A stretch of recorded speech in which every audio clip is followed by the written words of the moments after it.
Hello and welcome to Low Code Campfire. I'm Patrick Anderson and I'm going to be your host for today. Just a quick overview of what we do on Low Code Campfire.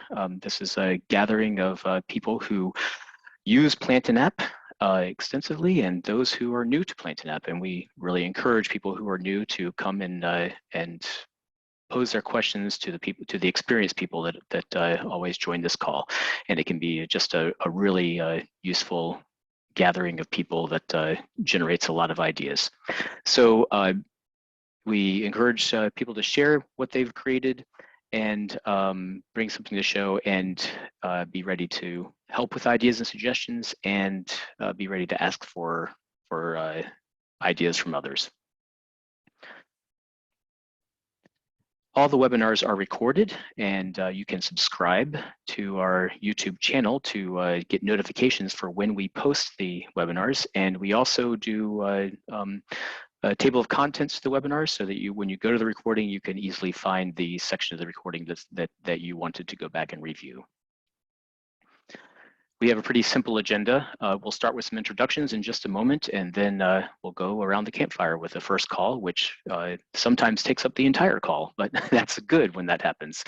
And we'll look at any new contributions to our campfire website, community, feature requests, and any submitted topics. And then at the end, if we still have time, we'll go into what we call our ghost stories and dark corners. And that's just things that people have discovered that are off the beaten path. And then we will, at the end, pause the recording and we'll go into what we call our afterglow session, which is where we can talk more freely in an unrecorded session. So please engage with us. You can use the chat window to ask questions, raise hand, or in this session, you can also just unmute yourself and jump in. Very simple guidelines. If you have a lot of noise going on, keep yourself muted and be courteous to everyone. And that's obviously never been a problem on this call. You can submit questions and topics ahead of time by scanning this QR code here, and we encourage you to do that. So at that, I'll go ahead and open up the introductions. We have a small core group today, but that's good. I'm excited about it. So I'm Patrick Anderson. Hello, Patrick. Hello, Ben. Good morning. Hi, Patrick. Hey, Mark. Hey. Maybe some others will join us in a few minutes here, but so let's jump right in. Matt's planning on joining us today. Yeah, you know he is. Yep. Yeah. Okay, there's Jim. Jim's in here now. Cool. Does anyone have anything they want to get started with right away?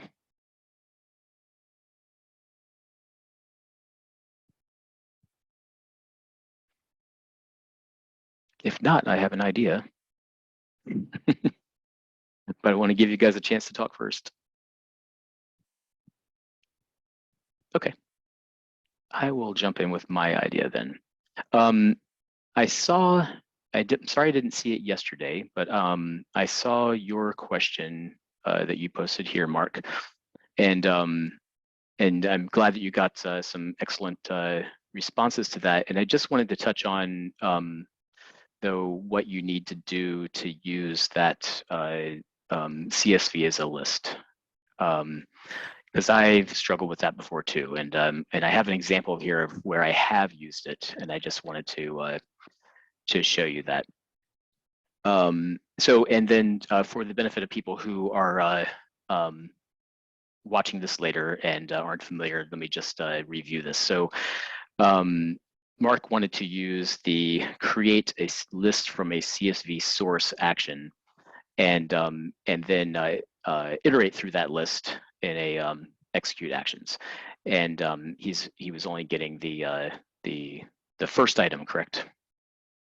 Yeah. And was it returning the first item was it iterating at all, or was it just doing one? He was just doing one. Honestly, I don't know which item it was returning because I was just doing the count to see. Yeah. Okay. It was good now. And your the answers that so Anthony suggested using creating a list from SQL, which is something I do too, in a very legitimate way to handle it. And then Ben suggested using a DNN function, which is a one that I don't think I've used this before, but I like it. That's cool. Yeah, thank you, Ben. Yep. I use it all the time. I actually extended it because there is one bug with that convert list table, or not really a bug, but if I'm not mistaken, it's, I believe the delimiter only allows for a certain character length. I want to say it's like 5 or something like that. You're going to have to look at the source code for that stored procedure. What I basically did is I took their stored procedure, I cloned it, and I just changed the parameters so that it was like varchar max, so that there were no limits. So it basically extended it a little bit more than what the default allows. But for simple stuff like this, where it's just a simple comma delimited list and one delimiter, the built-in function works great. And it's not predicated on any SQL version. And has that, do you know, has that been there a really long time? Because I've actually, it has. Yeah, that's been there for probably almost, I'm not going to say the inception of DNN, but it's been there for over 10 years, put it that way. That's interesting, because I know that I actually created a function to do this at one point, but I don't know, maybe I just didn't look hard enough.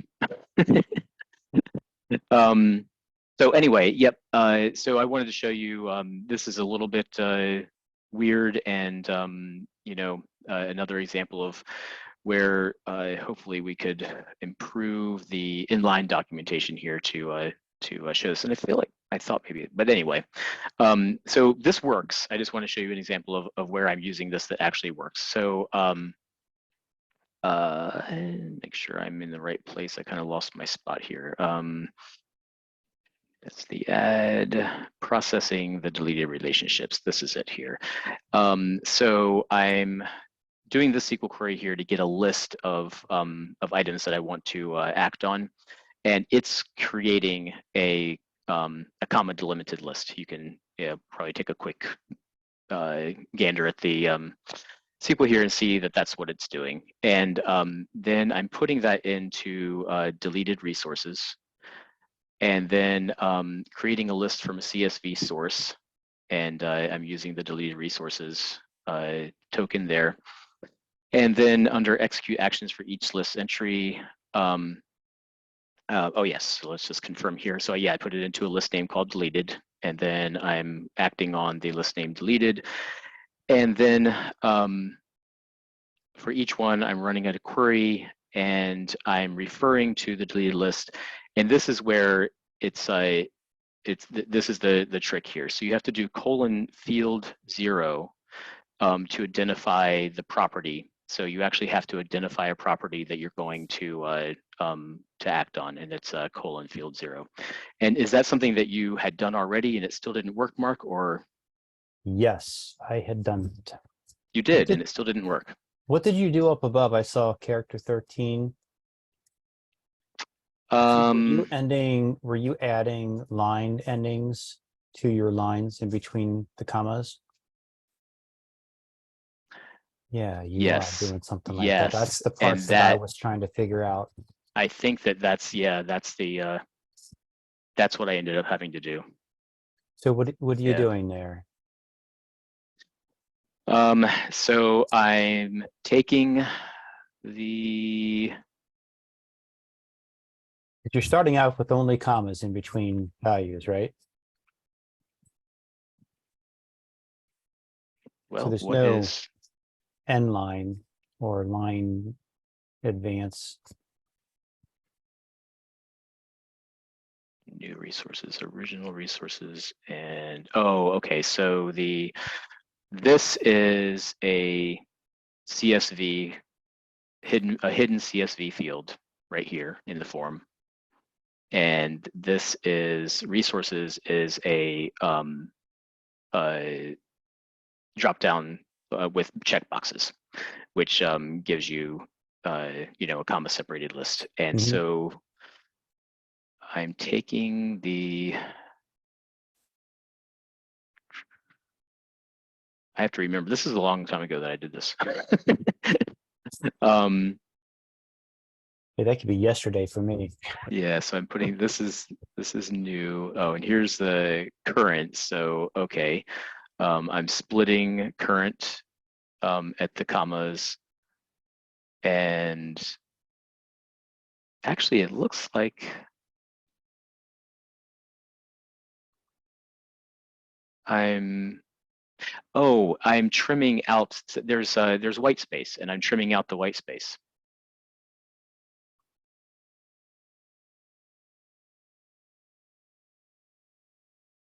I think. Okay. Yeah. Then So you're now that you're using, saying that, I do recall that I did have to do a little bit of finagling here to get this to work. But I feel like there was somewhere else that I didn't have to do this, so. well, this is the part that I struggled with, honestly, Mhm. because you know, all you have is values and commas, and so you need something to indicate a new line. Ben's real good at that. He's helped me with that Mhm. before. So I can't read what you've done here fast enough to understand if that's what you're doing. Well, the Are you Yeah, adding the next line it in is. there? 13 is I mean, Yeah. a new character line. 13 is a Yeah, right, carriage it's a- return. Yeah, Yeah. it is. And basically what he's doing is he's splitting the current list by comma to the come comma. out basically with a table of those values.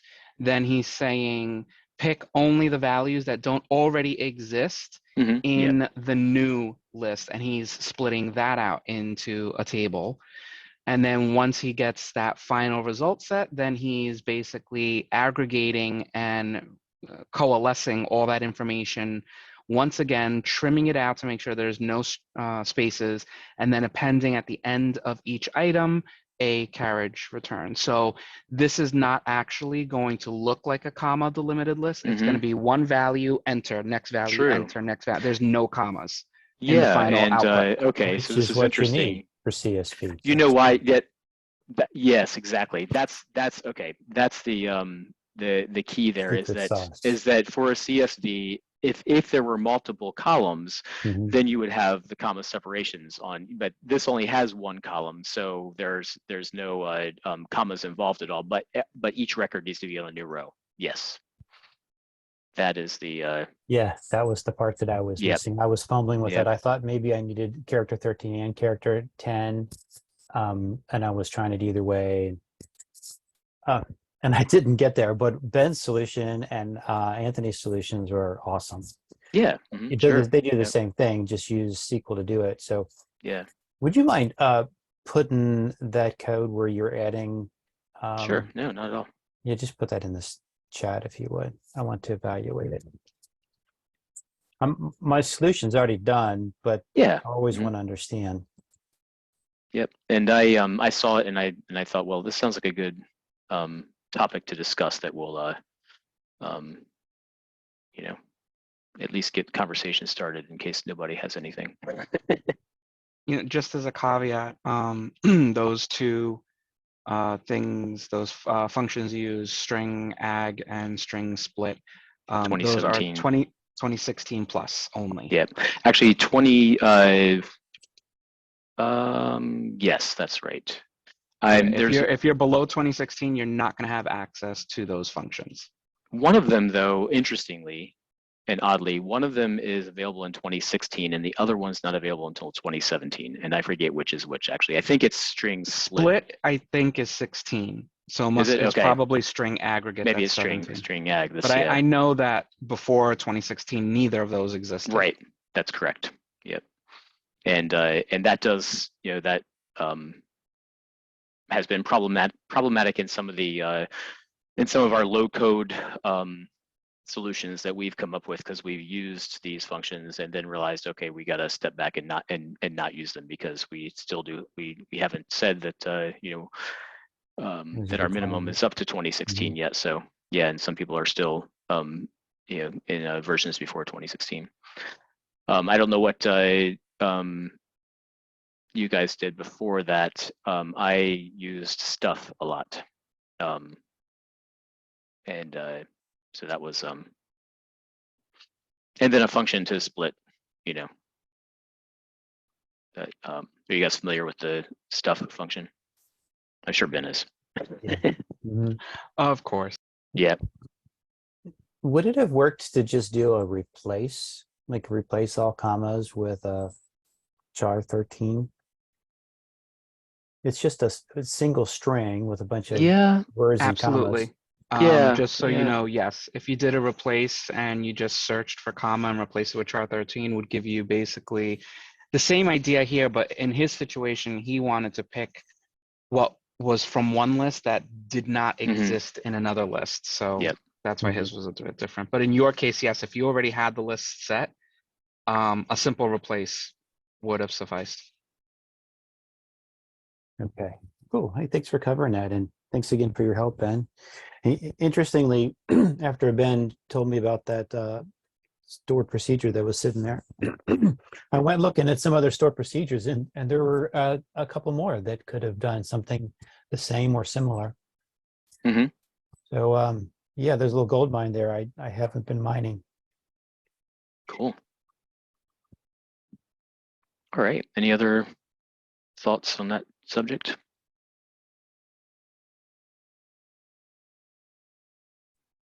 Okay. So then let's go back to the first call, since Jim and Matt were just joining the call when we were first introducing first call. I wanted to check in with you guys. Did you guys have anything you wanted to bring? Thank you. I'm all set. Thank you. Okay. Anybody else?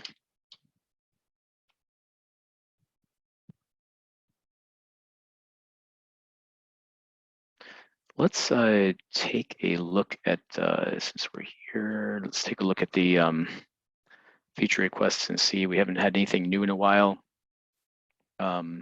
Anybody have any ideas they've been thinking about posting on feature requests?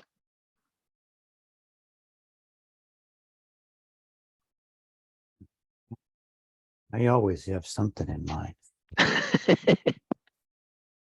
I was thinking the same thing, but I just didn't say it.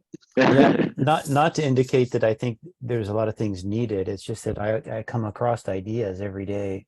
Yeah, yeah, sure. Makes a lot of sense to me. I do too. It's the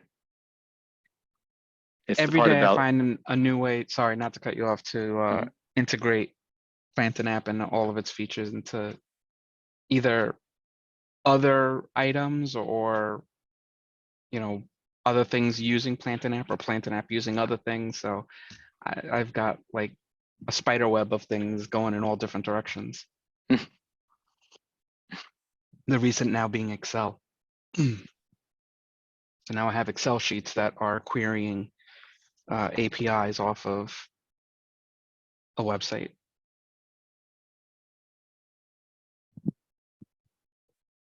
So on that That's pretty topic, Ben, are you with your queries, are they tying into, in this case, Plantain app entities or?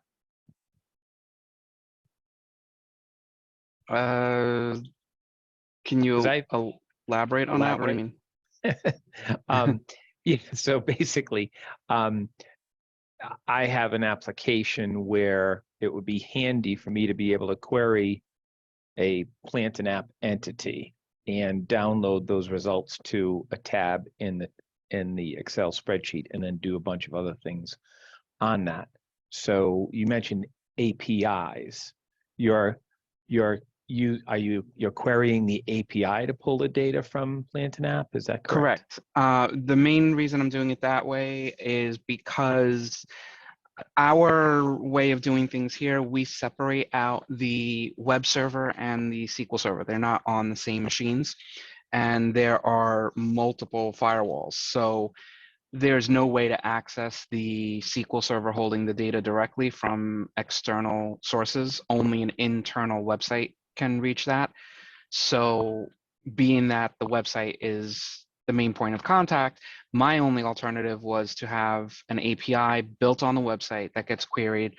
The website will then query the SQL server, return the data in JSON format, and then spit that data back out to the Excel sheet. Now, if you have direct access to your SQL server and there is no block, you could actually then design using the data tab the get data and set up your queries and connections so that you can get to your table directly. And if it's an internal or an entity that you created through Planet App, that's not a problem because all you need to do is access it through app dot and whatever the table name is. Okay. So given the choice, if you had access to both, given the choice of the two, you would say that going directly to the table would be preferential? I don't know. I mean, I don't think there is one better way over another. I mean, obviously, if you're going to use an API, there is additional overhead and time with regards to that. So you're basically going to be querying the website and the website's going to be querying your SQL. So you're basically using your website as a middleman, so to speak. Yep. But security-wise, it does then protect your SQL server. And you won't have to worry that if you give that Excel sheet to anyone, because the query connection has to obviously have a username and password, as well as the information on the SQL server directly. So if you want to keep all that stuff hidden, then the better way to do it is to use the API call, because then everything could be on your server. And the only thing that is going to be exposed would be an API call to your website. Okay. Because right now, what I've got a bunch of, actually it's a view, which is a composite of all of the different tables, relevant tables associated, in this case, with my result set. And I was looking to be able to release a version of that to end customers, but given the security implications, I was reluctant to do so, but now it sounds like from a security standpoint, I could be a little bit more comfortable with that using an API call. Yes, but the API call, just be aware, you're not going to be able to use that the way normally thought of. Like, you're not going to go to the data tab and, be able to just say get data and,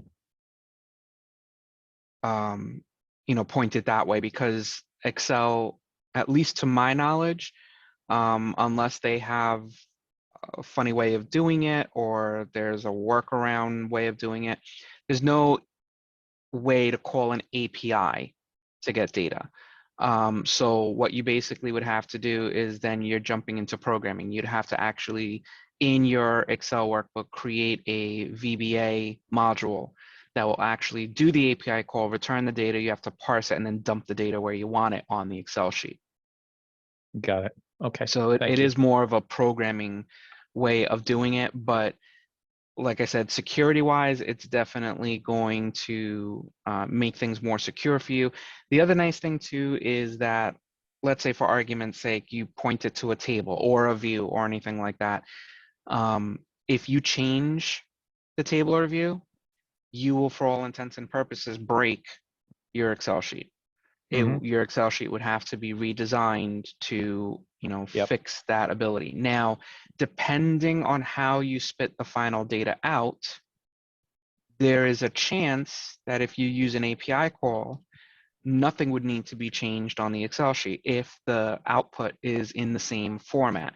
So for example, if what you're changing on your view or your query or whatever is actual SQL code that needs to change, because let's say new logic was instituted or another inner join is needed or anything like that, that could potentially be breaking your Excel sheet. Whereas if you use something like I said with the API call, as long as the ultimate final format is the same, how you get that data doesn't matter. That's all being done on the server. You change that SQL code on the server, save it, and that's it. And whoever's using the Excel sheet is still going to get the same exact format data back. You just, made a change in the logic of how it's pulling that data. So in some cases, it could actually be a time saver programming-wise as well, or maintenance-wise. Got it. Thank you. Thank you very much.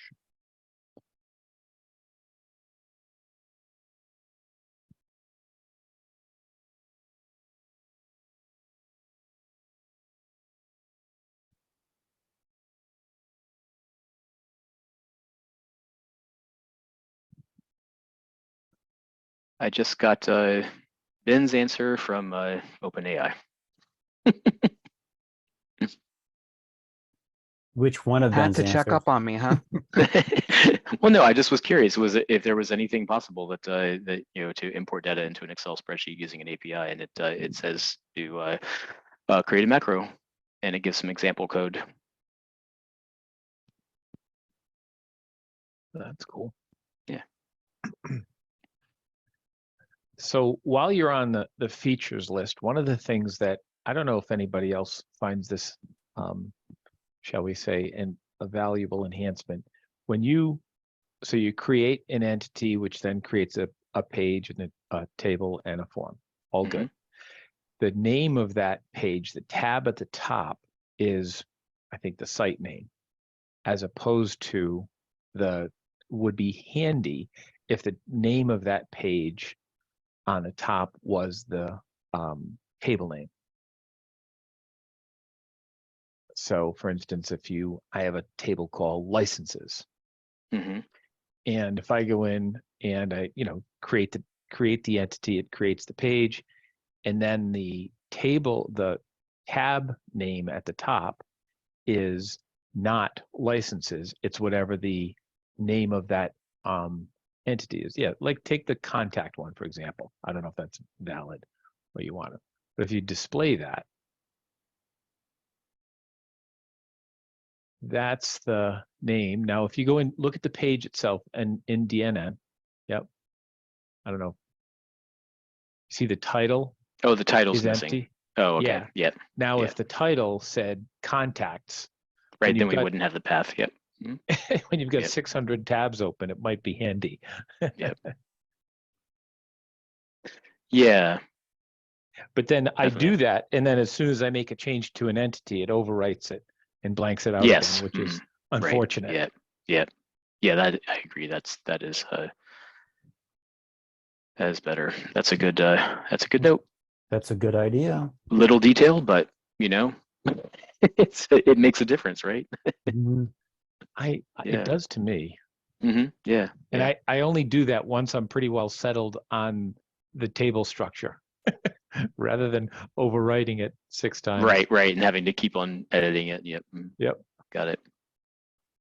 It's funny, I don't come across that particular issue because I rarely actually use the auto-generated pages.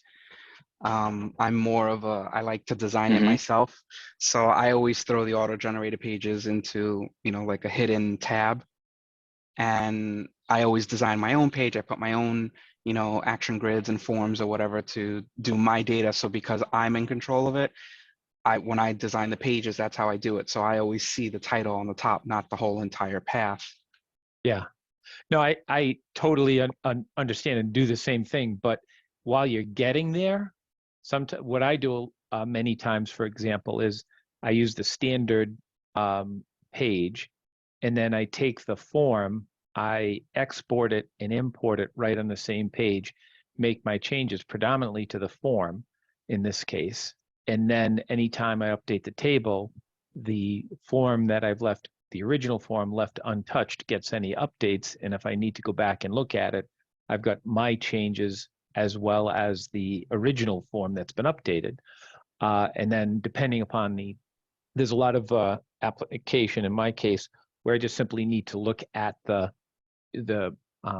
standard generated forms and tables are quote unquote good enough, certainly to get me on to the next step. And then for those that are, like to your point, are special, you lift them off or redo them from ground up elsewhere as needed. But a lot of the things that I do is just I've got to go look at data, find out what a value is, and then go back and do something else. So that sort of thing is handy.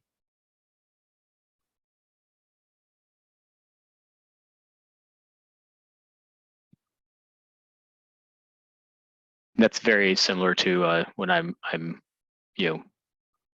working on sites other than my like I have my sandbox site, and that's just kind of a free for all. But when I'm working on other sites, that's basically what I do. Is I use the entity generated pages as a data review and for inspiration for the for the other forms and listings that are forward facing. Exactly. Yep. Yep.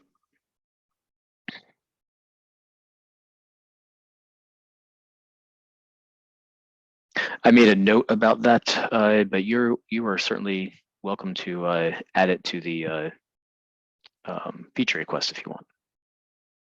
I don't think that any feature request is too small. That one's an easy low hanging fruit one, maybe.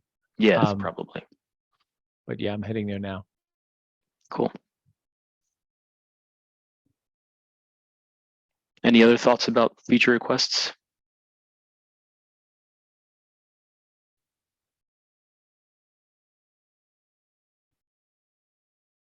I can tell you about something. We found a fairly low-hanging fruit item this week that that we've implemented, and it hasn't been published yet, but it's being QA'd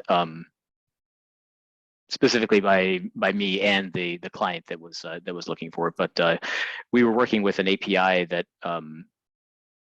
was returning the response compressed with gzip, even though we weren't, our headers weren't saying that we were willing to accept a gzip compressed response. It was returning a gzip compressed response, and so the server request action now has the ability to decompress API responses that have been deflated or compressed with gzip. So in case anybody has run into that, the server request action will now handle that.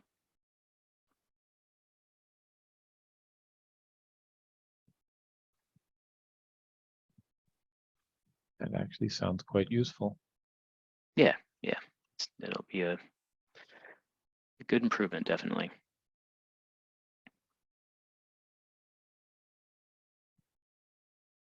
Anybody else have any other things to talk about? I can probably come up with something else. I think I have a little short ghost story. Oh yeah, great. Let's go for it. A week ago, I was working on a Razor token, and I can cut to the quick really fast and say that it appears that if I put a token param in a Razor token definition, it doesn't offer that parameter as something that needs to be filled in down in the test box. So, you hit save and test, and it fills in the token for you with the correct syntax. Well, it's not offering. For me, it wasn't offering the That's the C# in the C#. That's only if you use C# as the language. If you flip it to VB, you don't have that problem. Because VB is better, and we all know that. No, I'm just saying that for some reason, I know. In the C#, because that's what I tested with when I took your code. If I had it in a C# language, for whatever reason, the token parameters would not show up as the parameters needed for the actual token execution. However, do the same exact type of method, but use the VB language and use those token parameters, and they show up. Now, I will say what I did find in all aspects of token parameters is that if you set up a default parameter for the token parameter, they will not show. So I actually have a workaround that I implement. So if I do a SQL database token, or if I create a Razor or anything like that that uses token parameters, and I am supplying a default parameter for them, what I basically do is at the very top of my code, it's a commented section. It doesn't actually execute, but what I do is I create the same exact token parameter with no default parameter, just the token itself, but it's in a commented line. And by doing that, my tokens will still parse it, still see it, and because it doesn't have a default parameter, we'll add it to the list of tokens that you need. So I always throw all of my token parameters at the header, all commented out, just so that I have them, so that if later on I decide I'm going to give it a default value, it's going to make no effect whatsoever in displaying which are the parameters that token, my token requires. If that So makes sense.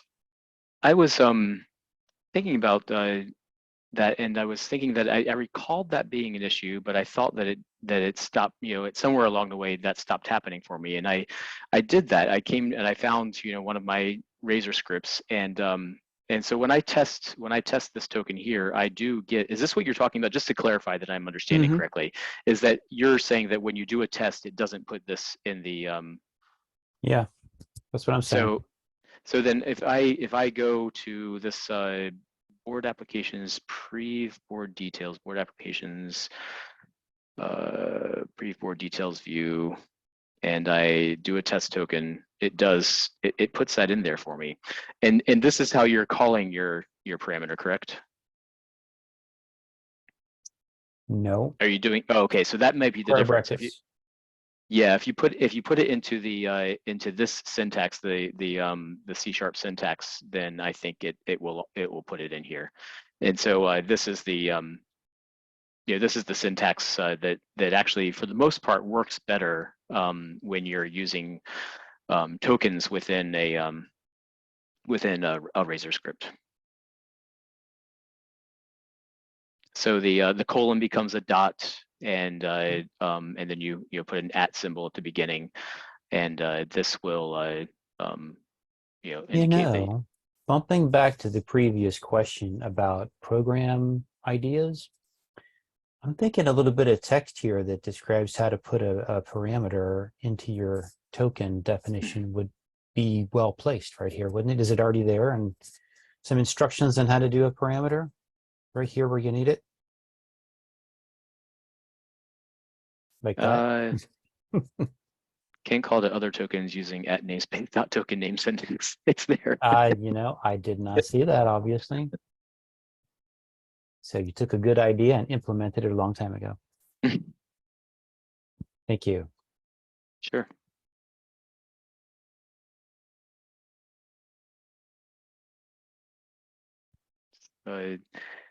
Good conversation. These are all things that that people struggle with, and so hopefully, if they come across this, they'll hear this conversation. It'll help. All right, so I've added my feature request. If you guys want to go out there and upvote it, that'd be great. Appreciate it. It's critical. Here we go. I'll do it.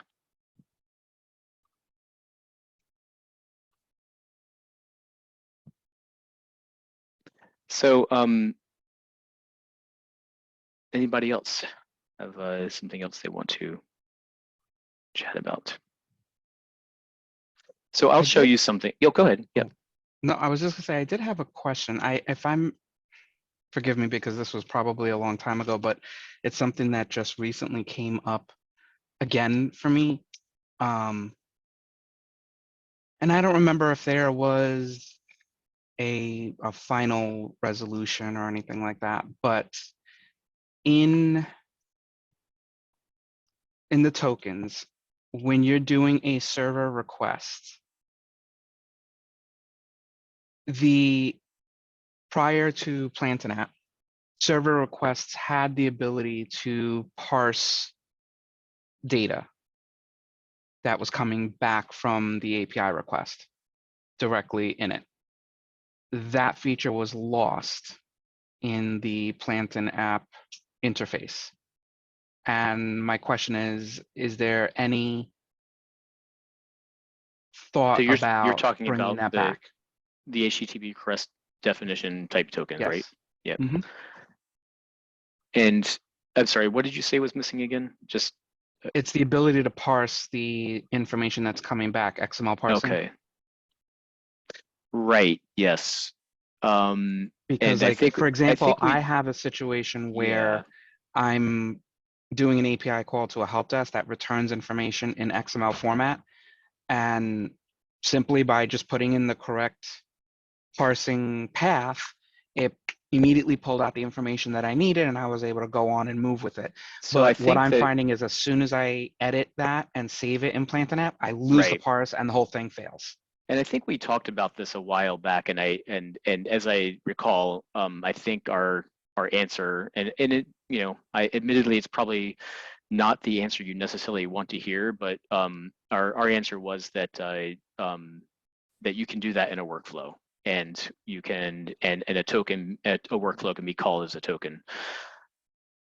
So so instead of using the HTTP crust, so I think that there, you know, the idea is that we might be heading towards phasing this out, really. But so if I run a workflow, I can accomplish what you're saying.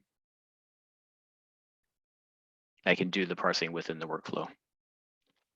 Well, you wouldn't be phasing out the HTTP request. Oh, I'm not, okay. So let me backtrack on that. I'm not saying that we that we are phasing this out. I'm not saying Careful, that. Patrick, careful. I was about to say, you almost gave me a heart attack. Backtrack on that for a second. I'm not saying that that's in the plan, but I'm saying that I recall that we had this conversation, and the answer that we had was basically that you can't parse here, but if you use a workflow, you have the ability to do everything you need and more. So I guess let's say that we're suggesting that this is, and I've started using this more and more, and it's so powerful to be able to you know, have a workflow run and give you output, and it's in your token, and you can put that token anywhere. So do you Ben, do you see how that I mean,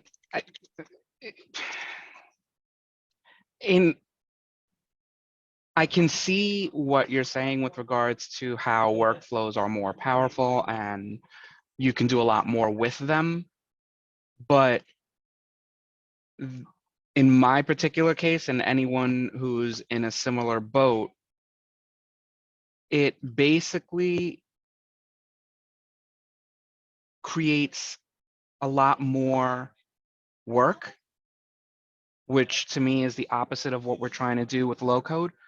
And a lot more complication, because if this is something that needs to be called as a token, then you have to create the token, then you have to create the workflow, then the workflow has to create. Yeah. Well, yeah, the workflow has to exist first. Yep.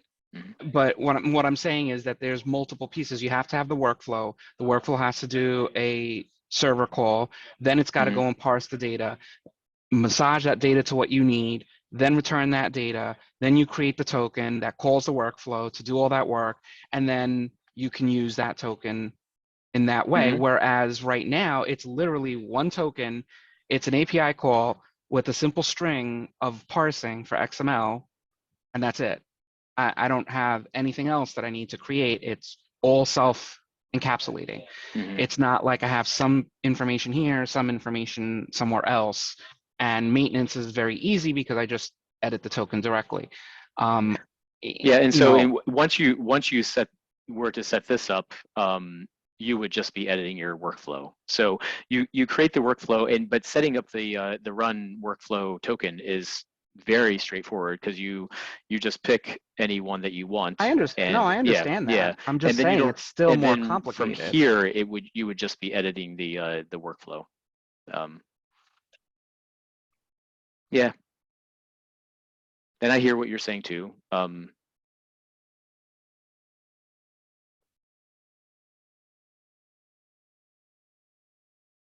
you had a didn't you have a console ticket about this, or no? I feel like that maybe. I don't remember, but I mean, if you don't mind, can I show you my screen really quick? Sure. Yeah, I don't mind at all.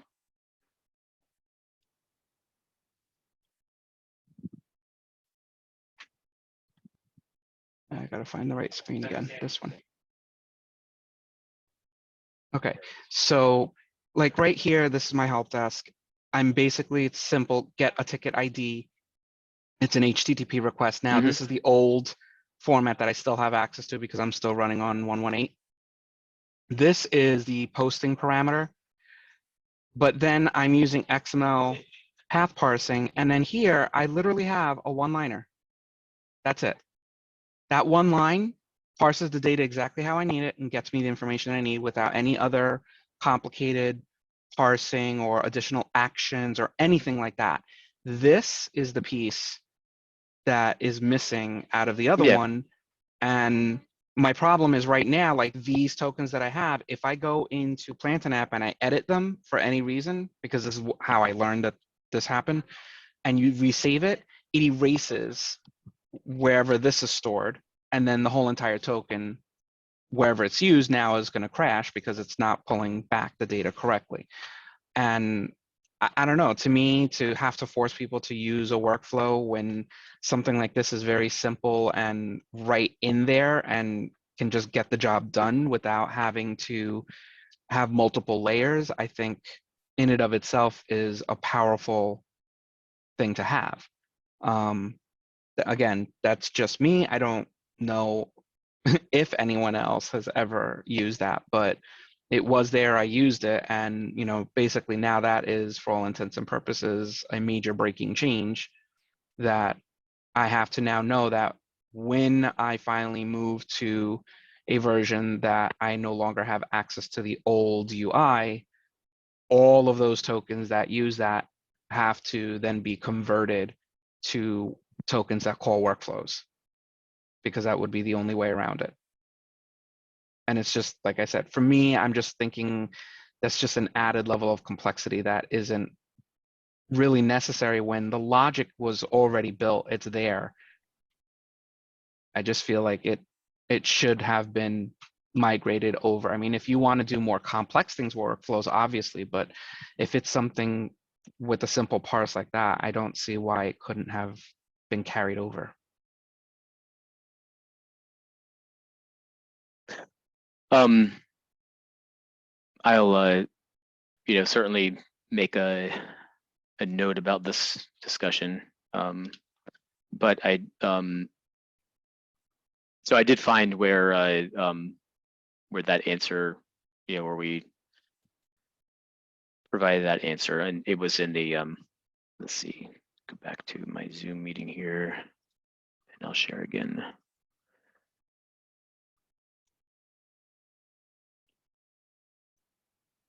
So here's where you put it in the community forum, and so I remember the internal discussion, and this was the answer that Dale put into the community forum. But I will make a note here that you brought it up again, and Yeah, I knew. Communicate I had your. a feeling that we discussed this before. I just, like I said, this, as you can see, this was back in February, and I guess for a while it wasn't bugging me, and then all of a sudden it hit me yet again, a week ago. So I was like, ah, oh, this darn thing just hit me again. So it's just like fresh in my head again. Yep.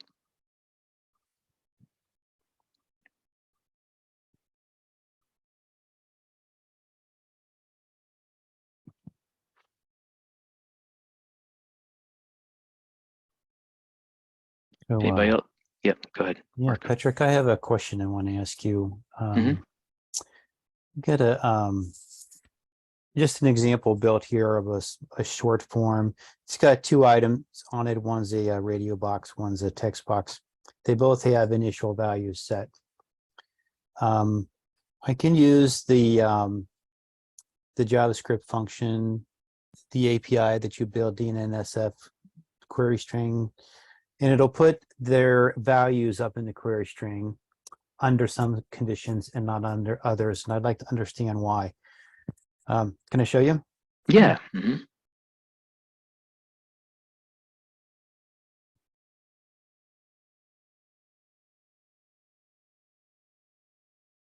Okay, are you seeing a simple form? Yes. Okay, so I've got the commands in the fields on bind. That's what's running. Update query string param. That works fine when you change a value. It puts it right up there in the parameter. Goes right up there. Okay, but what it doesn't do, I've got the same stuff going on in, I just cleared it out, in two places. One is on the submit button, which didn't do it. And also on the on init, which it should have done it also. And I'll show you that. So if we go back to events in the on init, execute JavaScript and stop, it's the exact same stuff.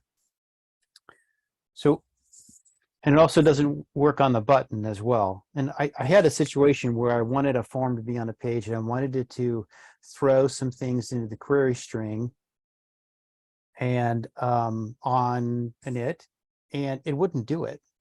And I haven't figured out why that is. You got any ideas? So where is the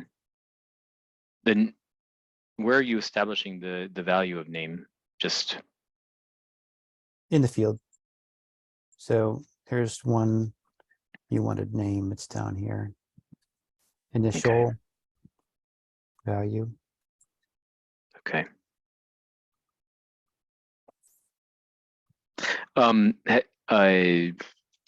Can we try just for a second, or I can do a mock-up on my system, but can we try just hard coding a value into that just to see if it? I just want to, and what? How would you do that on the on init? Yeah, in the action. But also, which action were you using? Can you go back and show you the JavaScript action? Which one we're using? The obviously the. Sure. I'm going. It's the same one. The stop execution. I wonder if the continue execution. Did you try that? Also. I believe I tried all of those. Okay, all right. But that's it. At this time on the on it, I don't have that option. It's only I can run a server one. Mm-hmm. Should I do that? The server one's not going to help you because that runs on the server, not the client. Yeah. But I could do that on the button. But in that action that you have right there, can you hard code the values instead of referencing the fields? Right, that's what I wanted to. Yep. By hard code, you mean throw it in there on init? Yeah. Is that what you mean? Actually, put directly in. Value there, so we can George instead of referencing name, or whatever you want, whichever. Because I'm wondering if at the time you're calling it, the value is blank. It hasn't given the field a value yet. You might be referencing the field too early. No, apparently not. No. Yeah, so that was on the on init. And you don't have anywhere that you're clearing the No, I'm not purposely clearing anything. Okay. I just built this just really quickly. I didn't get that far yet, so. Yeah, I'd have to play with it to see. And so the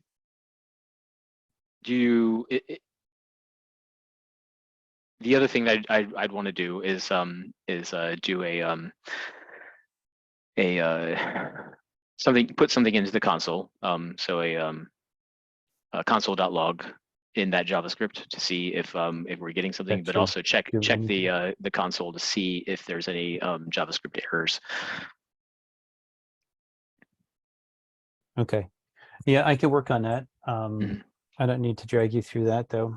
I've already gone past this by doing it another way. So I thought maybe you would say, oh, it's because of this, and then we would have an answer, but I don't know. Is there any particular, I'm just curious why you would need to default the page query string parameters at the time of page load? Well, the form can do a query on init, and it can grab parameters that are contingent on other things going on. So I wanted the form to feed the parameters so that a grid, which was also on the page, would pick them up. like precede by query. I know you could do it right there in the query, but there's a bunch of things going on, so that was the way I was attempting to handle it. I use forms for a lot of stuff. I'm sure you do too. But yeah, and now that you start saying that, I'm pretty sure that I've done implementations where I'm adding query string values during the initialization events, and they're working. So yeah, check for errors during the initialization. And then also try a console.log to see if any JavaScript, just something really simple, just to see if JavaScript's running. That's one of the first things I do when I'm not, seeing my expected results.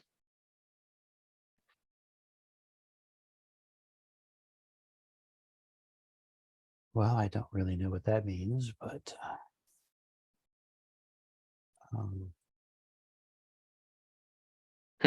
That is coming in each time, isn't it?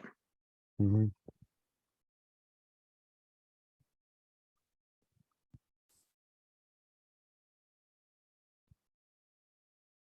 So, like I said, this is Yeah. not critical. I've already got past it for my purpose, but it seems odd. Seems like it should have worked.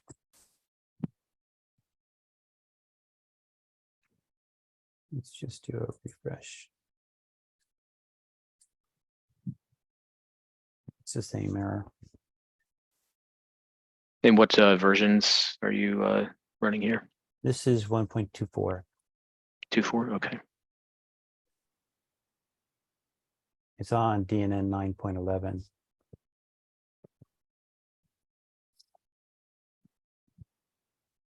I'm trying to bring up a site where I'm pretty sure that I'm doing some query string updates during initialization, but it's asleep, so it's taking a little while for it to come up.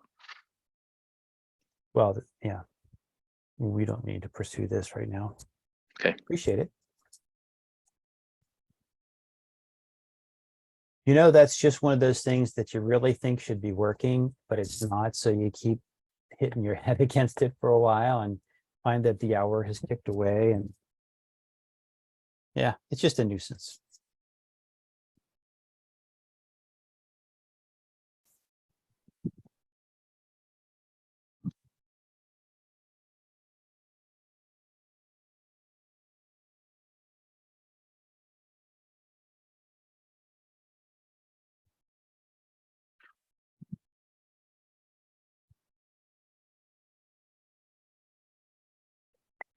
Those are the type of issues that lead to those ghost stories where you just spent 8 hours trying to do something that should have been working.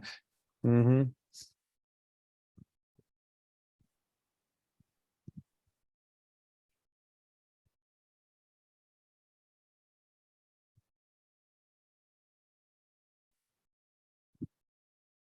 Yeah, I did. I found it.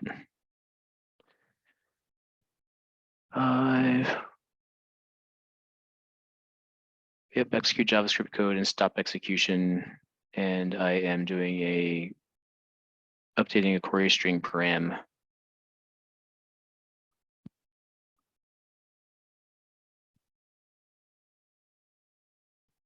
And that does seem to be working for me.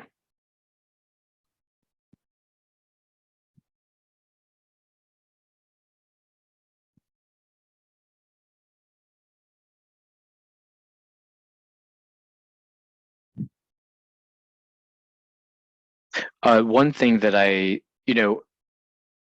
that I'd say that I see that I don't think it's because we already tried George, but I would put the tokenized value there in single quotes. Yeah.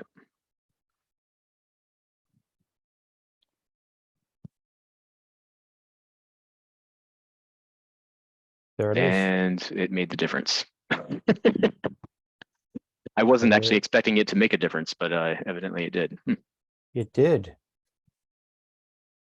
Well, that's yeah, because that tokenized value is text. So you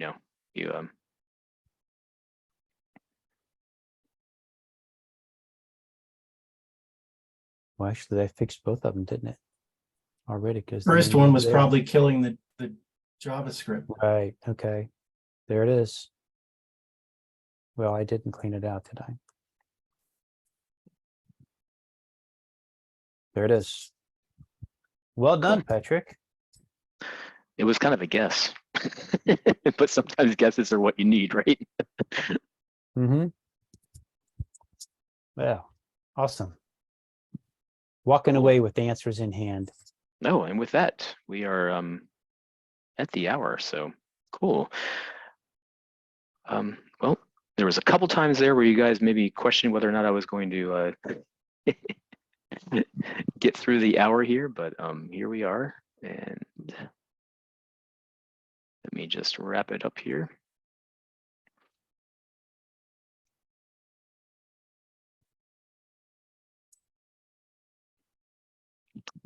All right, so with that, we'll go ahead and call this a wrap, and I thank you guys very much for all your participation today, and hang around if you want to participate in the afterglow, and happy coding to all. Thank you. Thanks, Patrick. Thank you, Patrick. Thanks, guys. Thank you.